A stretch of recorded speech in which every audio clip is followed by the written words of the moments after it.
Hello my dear students, कैसे हो आप सब। मैं Alokesh Agarwal accounts by triple में एक बार फिर आपका स्वागत करता हूं। दोस्तों आज हम लोग इनकम टैक्स में deduction from gross total income में एग्जाम्पल नंबर 15 कर रहे हैं आरबीडी बुक का, जो राजस्थान यूनिवर्सिटी के लिए पब्लिश की जाती है।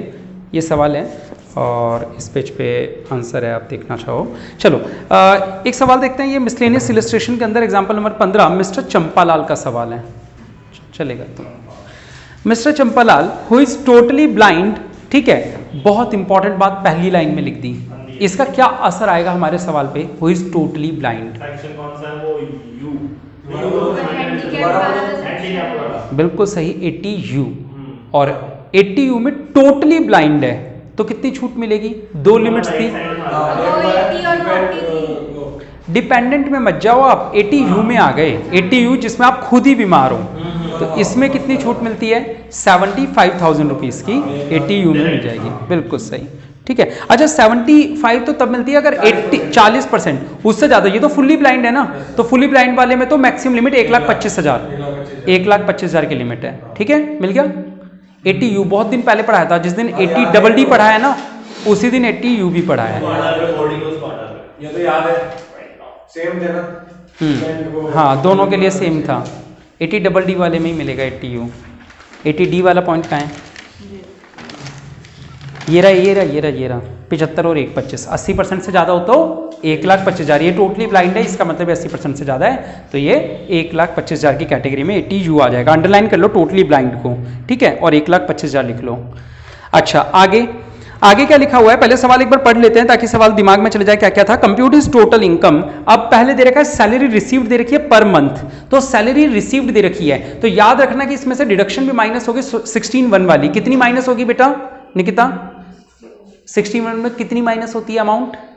स्टैंडर्ड डिडक्शन 50,000 रुपए की, याद रखना इस बात को, ठीक। तो भी ये बात याद रखनी, इसीलिए जानबूझ के मैंने बोला, ठीक है। रेंट रिसीव्ड पर मंथ दे रखा है, तो इसमें 30% की स्टैंडर्ड डिडक्शन माइनस करनी है, स्टैट्यूटरी डिडक्शन 24(1) में। उसके बाद क्या है बेटा? डिविडेंड फ्रॉम कोऑपरेटिव सोसाइटी, ये अदर सोर्सेज की इनकम है। कितने रुपए की थी? 3,000 है, तो इसको कोई ग्रॉसअप भी नहीं करना, कोई टीडीएस नहीं करना इसका, ठीक है। उसके बाद क्या है बेटा? Interest from bank of Baroda on saving account. इसका क्या करना है? अंडरलाइन कर सकते हो सेविंग अकाउंट वर्ड को। ये इसके दो ट्रीटमेंट होंगे। पहले तो ये अदर सोर्सेज की इनकम में काउंट हो जाएगा, बाद में इसकी 80 TTA में। ये बुढ़ा तो नहीं था ना? बुढ़ा था तो TTB लग जाएगा। बुढ़ा नहीं था ना? क्या हुआ? हाँ, अगर बुढ़ा होगा तो TTB लगेगा, और बुढ़ा नहीं है तो 80 TTA। जब कुछ ना लिखा हो तो TTA लगा देना, बुढ़ा नहीं मानना इसको, ठीक है। तो 80 TTA और लिख दो सेविंग अकाउंट को अंडरलाइन करके, क्योंकि सेविंग अकाउंट पे इंटरेस्ट जो होता है वो 80 TTA में अलाउड होता है बेटा, ठीक है। अच्छा, इंटरेस्ट फ्रॉम गवर्नमेंट सिक्योरिटीज कितने रुपए बेटा? 1,000 अदर सोर्सेज की इनकम में आ जाएगी। विनिंग फ्रॉम लॉटरी, देखो विनिंग दे रखा है, अगर यहां रिसीव्ड दे रखा होता तो ग्रॉसअप करते 100/70 करके, लेकिन विनिंग दे रखा है तो एज इट इज लिख देंगे, ठीक है। अच्छा, और हाँ, 5 ईयरली CTD का मतलब होता है क्यूमुलेटिव टर्म डिपॉजिट, जो पोस्ट ऑफिस में होती है। कितने रुपए की है? 10,000 की। इसका भी डबल फायदे मिलेंगे। पहले तो अदर सोर्सेज में जोड़ नहीं, ये तो डिपॉजिट करवाया, सॉरी इंटरेस्ट नहीं मिला, अपन ने पैसा इन्वेस्ट करवाया। 80C में काम आएगा। 80C में पोस्ट ऑफिस में 5 साल या बैंक की FD करवाते हैं 5 साल से ऊपर की, तो 80C में उसकी डिडक्शन मिलती है, तो 80C लिख लो इसको। खुद के लिए करवाते हैं ना सेविंग, अपन ने पोस्ट ऑफिस में FD करवा दी, उसी तरह पोस्ट ऑफिस जैसे बैंक में FD होती है, पोस्ट ऑफिस में CTD होती है, ठीक है, क्यूमुलेटिव टर्म डिपॉजिट बोलते हैं। हाँ बिल्कुल, 5 साल होने के बाद। तो आप लोग 80C लिख लें इसके आगे। डिपॉजिटेड अंडर PPF, ये भी 80C हो गया। Long term capital gain building पे हुआ है, ये सेक्शन 112 वाला होता है, 112A नहीं, नॉर्मल 112। लेकिन जब 80G की कैलकुलेशन होती है तो दोनों ही माइनस होते हैं, यानी अगर 80G के लिए AGTI निकाला जाएगा तो ये भी माइनस होगा, ठीक है, दोनों एक तरह होते हैं। Short term capital gain share वाला है, जो कि हमेशा 111A होता है। शॉर्ट टर्म कैपिटल लॉस है क्या? अच्छा, लॉस है कितने रुपए का? 20,000 का, तो इसको लॉन्ग टर्म से सेट ऑफ कर देंगे बेटा। लॉस को अंडरलाइन कर दो, मैंने तो मिस कर दिया जल्दीबाजी में, लॉस को अंडरलाइन कर दो, है ना, मिस कर दिया था इसको पढ़ना। तो ये क्या होगा? लॉन्ग टर्म में से सेट ऑफ हो जाएगा। तो जिसने पिछला चैप्टर नहीं पढ़ा हो सेट ऑफ वाला, उसको यहां पे भी दिक्कत आ सकती है ना। चलो आओ, उसके बाद कहाँ है बेटा? Donation to state government for promoting family planning. बेटा फैमिली प्लानिंग वाला आता है हमारा 80G के C वाले में आता है, जिसमें 100% ऑफ AGTI काम में आता है, तो 80GC लिख लो। 80G थर्ड, ATG का थर्ड वाला टॉपिक है ये, ठीक है, 100% विद लिमिट वाला। और donation to PM national relief fund, अगर ये ड्रॉट रिलीफ फंड होता तो बी में आता, तो ये बी में आता। याद आ रहा है, ड्रॉट रिलीफ फंड, प्रधानमंत्री का सूखा पड़ गया है ना, वो उसमें आता। ये नेशनल वर्ड आ गया तो ये कहां आएगा, ATG के 1 में आएगा, 1 में, ए में। और interest on fix deposit with bank, इसको आप क्या लिख लो, अदर सोर्सेज की इनकम है ये। अच्छा, इसमें क्या 80 TTA अलाउड होगा? 80 TTA जो होता है वो केवल सेविंग अकाउंट पे होता है, तो उसमें ये वाला अलाउड नहीं होगा, FD वाला अलाउड नहीं होगा, ठीक है। लेकिन अगर यही बंदा बुजुर्ग होता तो ये वाला जो फिक्स डिपॉजिट वाला है ये TTB में आता, बुजुर्ग वाले में फिक्स डिपॉजिट भी आता है, जबकि नॉर्मल इंसान में केवल सेविंग अकाउंट की छूट मिलती है। नॉर्मल वाले को 10,000 की छूट मिलती है, बुजुर्ग को 50,000 तक की छूट मिलती है। याद आ रहा है, TTA TTB। जिस दिन आप लोग नहीं आए थे उस दिन मैंने वीडियो बना के भेजी थी, आई होप आप लोगों ने देखी होगी। आया था उसमें, ठीक है। मैंने एक वीडियो भेजी थी जिस दिन मैंने सबको छुट्टी दे दी थी, मैंने कहा था आना नहीं है, केवल वीडियो बना के भेज दी थी। 12-13 मिनट की वीडियो है, 14 मिनट की। क्या सैटरडे को? हाँ, छोटी सी वीडियो है वो, उससे देखना जरूर आप लोग, है ना। 80 TTA TTB 4 सेक्शन पढ़ाए थे उस दिन, QQB और RRB भी पढ़ाया था उसी में, तो वो जरूर देखना। चलो अभी सवाल को करें, तेजी से एक सवाल कर लेते हैं वाला। कौन सा है, एग्जाम्पल नंबर 50। देखो बेटा, कंप्यूटेशन ऑफ टैक्सेबल इनकम किसकी बेटा? क्या है? चंपालाल फॉर असेसमेंट ईयर 2020-21, ठीक है। चलो, तो क्योंकि अब हम सवाल पूरा पढ़ चुके हैं तो अब हमें पता है इसमें सैलरी है, इसमें हाउस प्रॉपर्टी है, इसमें क्या क्या है ना। तो हाँ, तो आओ पहले यहां पे लिख लेते हैं income under the head salary, ठीक है। हाँ, सैलरी रिसीव्ड पर मंथ दे रखी थी, तो ऐसा मत सोचना बेटा जिन्होंने सैलरी नहीं पढ़ी है कि उनसे होगा नहीं, केवल जरा सी बात थी। 13,000 पर मंथ है, तो 13,000 को 12 से इंटू कर दो, 000 हेल्प करो, 12 36, 3 12 कम 1,56,000 माइनस करते हैं बेटा। सैलरी का कोई भी टॉपिक आ जाए उसमें एक चीज जरूर माइनस कर देना, डिडक्शन अंडर सेक्शन 16(1) जो कि फिक्स है 50,000 रुपए की, तो ये कितनी हो जाएगी? 1,06,000। दूसरा टॉपिक आता है income under the head PG, sorry, house property. Income under the head house property, यहां पे हमें रेंट रिसीव्ड दे रखा है ना। हाँ, रेंट रिसीव्ड 4,000 पर मंथ। आज की क्लास में ही आए हो बेटा या अगली वाली में आज आ गए? आज की में आज आए हो? नहीं, क्या पता ये परसों वाली क्लास में आज आ गया हो।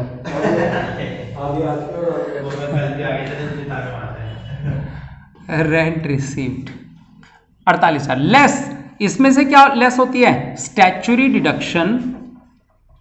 कौन से सेक्शन में? Under section 24(1). कितनी? 30%। 3 8 24, 3 चौक 12 और 2 14,400। क्या बेटा? हाँ, ए लिखते हैं, ठीक है। उसके बाद 4 और 6 10, 1 और 4 5 और 3 8, 1 और 3 4, ये भी हो गया। अब अगला आता है हमारा पीजीबीपी का। पीजीबीपी में से इनकम नहीं थी ना, बिजनेस कैपिटल गेन में थी 2, एक प्रॉफिट एक लॉस, है ना। Income under the head, capital gain, ठीक है। इसमें एक तो लॉन्ग टर्म कैपिटल गेन था बिल्डिंग से, long term capital gain on कितना? 35,000। दूसरा था 35।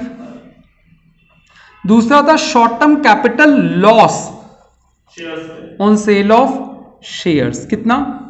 20,000। ये 20,000 रुपए बेटा इसमें से सेट ऑफ हो जाएंगे लॉन्ग टर्म में से, ठीक है। तो ये कितना आ जाएगा? 15,000 रुपए आ जाएगा।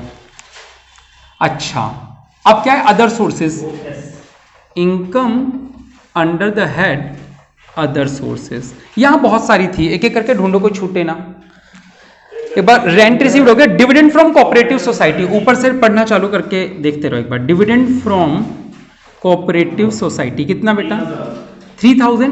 3000। अच्छा यहाँ पे डिविडेंड फ्रॉम इंडियन कंपनी लिखा होता तो क्या करते? हाँ? अगर डिविडेंड फ्रॉम इंडियन कंपनी होता तो बोलो, इंडियन कंपनी लिखा होता ए, डिविडेंड, डिविडेंड डोनेशन नहीं, डिविडेंड फ्रॉम इंडियन कंपनी होता तो क्या करते? सागर ही बताएगा बस। सागर बताएगा। क्योंकि मैं ज़्यादा नहीं आया। निकिता सागर की बात सर बताएंगे। श्रेया सुमित मेरे साथ सर ऐसे ही करते हैं। ट्रीटमेंट यही होता है जो आपको अच्छा लगे। मेरे को दिख रहा है तुम लोगों के हालात कैसे चल रहे हैं। शादी से तो मैं देखूंगा ठीक है। लाने के लिए आ रहा है। आज सर तो मतलब रीजन है। क्या? थोड़ा तो ज्यादा बोल दिया गया उधर अभी देखा नहीं। डिविडेंड फ्रॉम इंडियन बैंक है। इंडियन कंपनी बेटा भारत में डिविडेंड एग्जाम्प्ट होता है, बताएगा आपने। डोमेस्टिक कंपनी से डिविडेंड, बताएगा आपने। अदर सोर्सेज के चैप्टर में मैं आया था तो क्लास में 10 लाख रुपए तक एग्जाम्प्ट होता है। 10 लाख ये 10 लाख ये बात है 1 मिलियन। ये जरा ये काम की 1 बात मिलियन लिखा है मेरे कॉपी में याद है। अच्छा, और 222E कौन सा सेक्शन होता है? 222E। ये तो आपको ही पता है। 220 अच्छा मैंने नहीं बताया, सेक्शन 222E। नहीं 2 ब्रैकेट में 22 फिर E। याद था लेकिन आपने एकदम सेक्शन 2 के अंदर भी 22। डीम्ड डिविडेंड जिसमें हम कंपनी के डायरेक्टर को फैसिलिटीज दे देते हैं, उसके इंश्योरेंस प्रीमियम पे कर देते हैं, उसका रेंट दे देते हैं, तो ये भी डीम्ड डिविडेंड होता है। और इसका क्या ट्रीटमेंट होता है? ये एग्जाम्प्ट होता है, E4 एग्जाम्प्ट है ना। कर लिया आप लोगों ने तो चैप्टर बेटा। डिविडेंड फ्रॉम कोऑपरेटिव, इंपॉर्टेंट बातें तो याद रखो, ये डिफिकल्ट वाली नहीं है, इंपॉर्टेंट और इजी बातें हैं मतलब ये वाली। चलो अब एक दो और याद दिला देना। अगला टॉपिक, ये कौन सा पॉइंट लिखा अभी? Dividend. Interest from bank of Baroda, तो ये क्या आ जाएगा? इंटरेस्ट फ्रॉम सेविंग, नहीं बैंक ऑफ बड़ौदा मत लिखना, interest from saving bank account लिखना, ठीक है। सेविंग बैंक अकाउंट कितना बेटा? वैल्यू बोलो। हाँ ठीक है। उसके बाद इंटरेस्ट और नीचे चलो, एक और इंटरेस्ट गवर्नमेंट, ये भी आ जाएगा interest from government security. 1000। Government securities कितना? 1000। Winning from lotteries. विनिंग दे रखा है तो कोई दिक्कत ही नहीं है, विनिंग फ्रॉम लॉटरीज। हाँ 1,15,000, हाँ 115 के। चलो और हो गए। डिपॉजिट बेटा इनकम नहीं होती, डिपॉजिट इन्वेस्टमेंट। हाँ सीधा वही आएगा बस। अब interest on fix deposit, interest on fix deposit. अरे वो पोस्ट ऑफिस वाला भी तो था। अच्छा वो तो डिपॉजिट था विद बैंक। कितना है ये? 40,000। डन। तो तीनों तो 5 और 1 6 और 5 11, 1 और 4 5 और 1 6 और 1 7, 1,71,000। डन बेटा। चलो टोटल ग्रॉस टोटल इनकम निकाल दो। ग्रॉस टोटल इनकम 600 का 600, 6 और 3 9 और 5 14 और 1 15, 1 और 7 8 और 1 9 और 3 12, हाथ से लगी 1 और 1 2 और 1 और 1 2 और 1 3, 3,25,600 बिल्कुल सही। अब इसमें से लेस करेंगे deductions under section 80C to 80U, ठीक है। अब यहां सबसे पहले 80C और वर्किंग नोट में बना देते हैं 80C की कौन कौन सी थी, है ना। वर्किंग नोट मिसलेनियस मतलब क्या मिसलेनियस? चलो 80C बताओ बेटा, छाट छाट के 80C किस पे लिखा था आपने? एक तो डिपॉजिट अंडर पीपीएफ और उससे ऊपर पोस्ट ऑफिस। तो एक तो deposited in 5 year CTD in post office, कितना बेटा? 10,000। 5 साल होना जरूरी था इसके लिए, ठीक है। अच्छा दूसरा था PPF, public provident fund. PPF में कितने रुपए जमा करवाए? पीपीएफ में अपन ने 35,000। और कोई 80C में था क्या लिखवाया था कि मैंने 80C? नहीं, बस 2 ही आइटम थे। तो कितना हो गया बेटा ये? 45,000। क्या ये लाके यहां पे लिख दोगे? नहीं, कभी भी नहीं। क्या लिखोगे? और maximum 1.5 lakh, which ever is lower. हाँ तो कभी भी लिखो तो एक बार इसकी हैबिट डाल लो, क्योंकि बाई चांस वहां 155 आ जाता तो 155 नहीं लिखते थे, ठीक है। तो कितना लिख देंगे अपन लोग? वर्किंग नोट नंबर 1 से कितनी आई 45,000। नेक्स्ट 80D थी क्या, इसमें मेडिकल नहीं था, डबल डी वगैरह कुछ भी नहीं था, 80U भी था और 80G भी था बस, और 80TTA भी तो था। चलो C के बाद D नहीं आएगा, 80G आएगा, G तो अभी कर नहीं सकते तो 80 कौन सा कर ले, U आएगा और TTA आएगा तो TTA कर ले, 80 TTA interest on saving. G अभी कर नहीं सकते ना, G के लिए बाकी सबका पता होना जरूरी है। 80G की कैलकुलेशन के लिए बाकी सारी डिडक्शंस का पता होना जरूरी है। तो पहले 80 TTA लिख दे। 80 TTA होता है इंटरेस्ट ऑन सेविंग अकाउंट, 12,000 रुपए, और इसकी कोई लिमिट होती है क्या, जी हाँ 12,000 और मैक्सिमम कितना 10,000, विच एवर इज लोअर। कितना आ जाएगा, 10,000। ये बात याद आ रही है आप लोगों Yes, को, sir. मैक्सिमम लिमिट्स का जरूर ध्यान रखना। 80 TTA वर्किंग नोट नंबर 2 डाल देना। चलो ठीक है, वर्किंग नोट नंबर 2 कितने रुपए, 10,000 रुपए। चलो नेक्स्ट 80U। 80U में ठीक है, मोर देन 80% है, मोर देन 80%, फुली ब्लाइंड है ना वो, तो कितने रुपए आ जाएंगे, मैक्सिमम जो है वो कितने हैं, 1,25,000 रुपए है। डन, 1,25,000 है ना, 75,000 होता है 40% से 80% तक, और 80% से ऊपर क्या होता है 1,25,000। ठीक है, ये 80U हो गया, ये था वर्किंग नोट नंबर 2।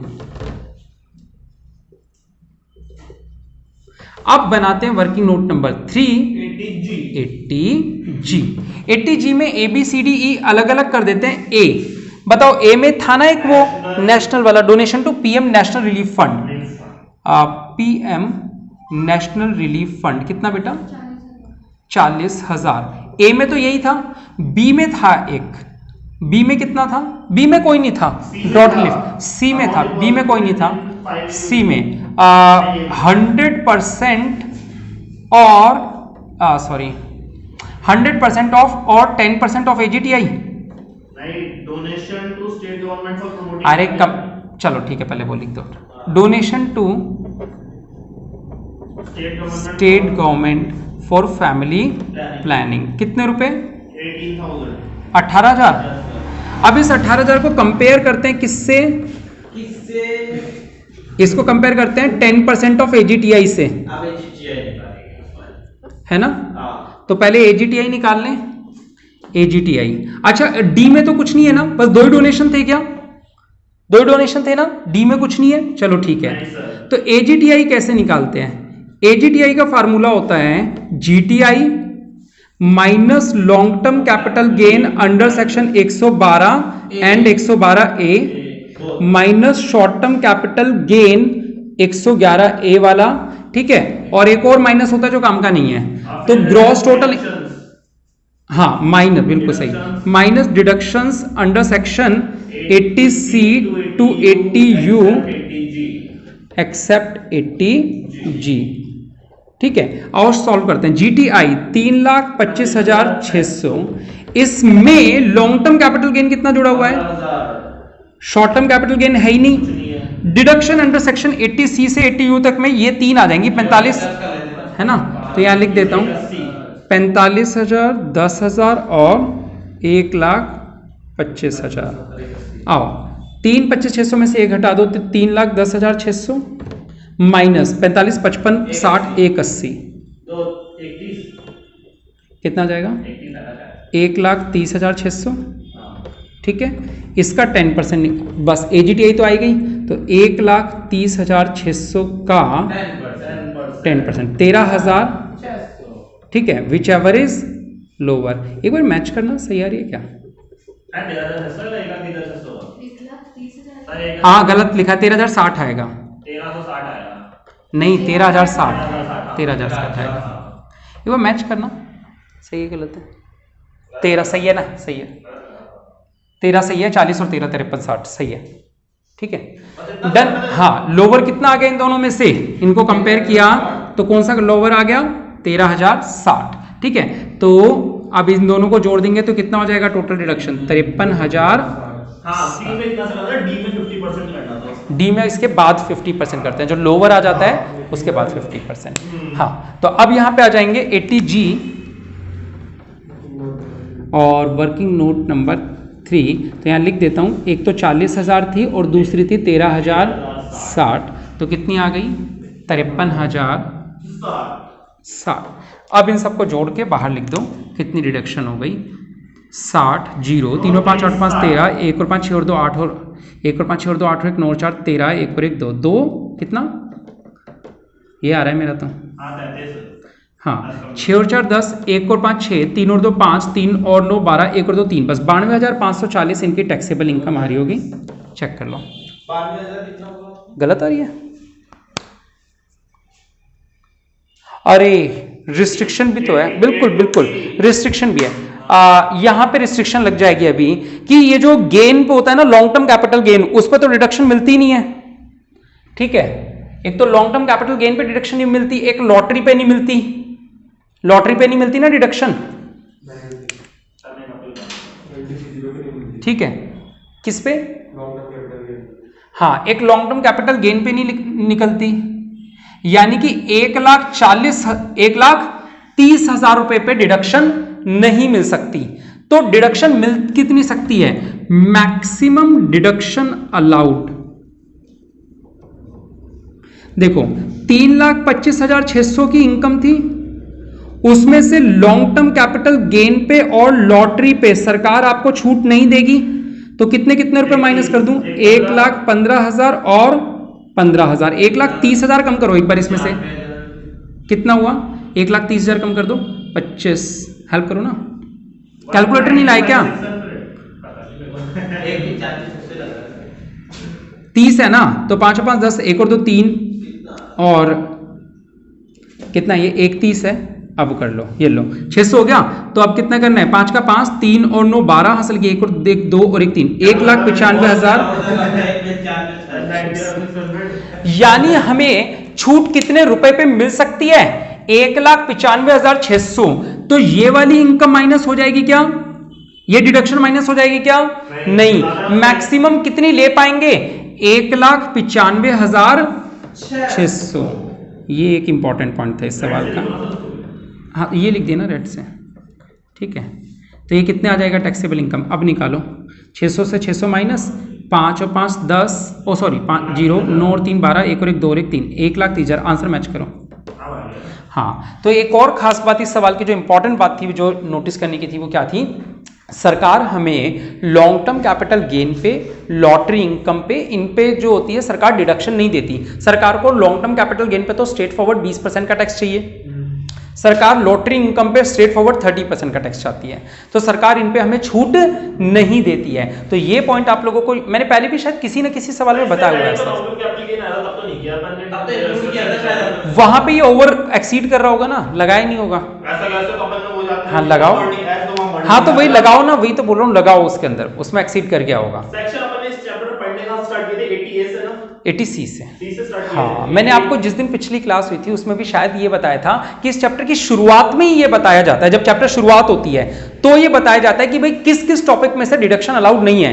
तो लॉन्ग टर्म कैपिटल गेन में से, लॉटरी में से, इनमें से डिडक्शन अलाउड नहीं होती, यानी ये दो इनकम ऐसी हैं जिनमें से आप डिडक्शन माइनस कर ही नहीं सकते हो, ठीक है। बिल्कुल नहीं किया, तो मैं कह रहा हूँ ना, चैप्टर शुरुआत होने में ये लिखा है, ये बात है ना, लिखा नहीं अपन ने, अपने पिछली क्लास में भी ये बात करें।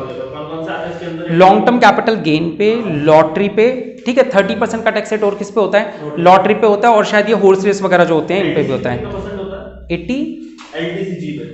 20%, हाँ ये अगले चैप्टर में, हाँ हाँ बस ये मान के चलो, हाँ तो सरकार इन दो पे अलाउ नहीं करती है, तो आप ठीक है, याद रख लेना। तो आज के लिए इतना ही। कैसी रही क्लास, लाइक और कमेंट करके जरूर बताएं। बहुत बहुत शुक्रिया। जय हिंद, जय भारत।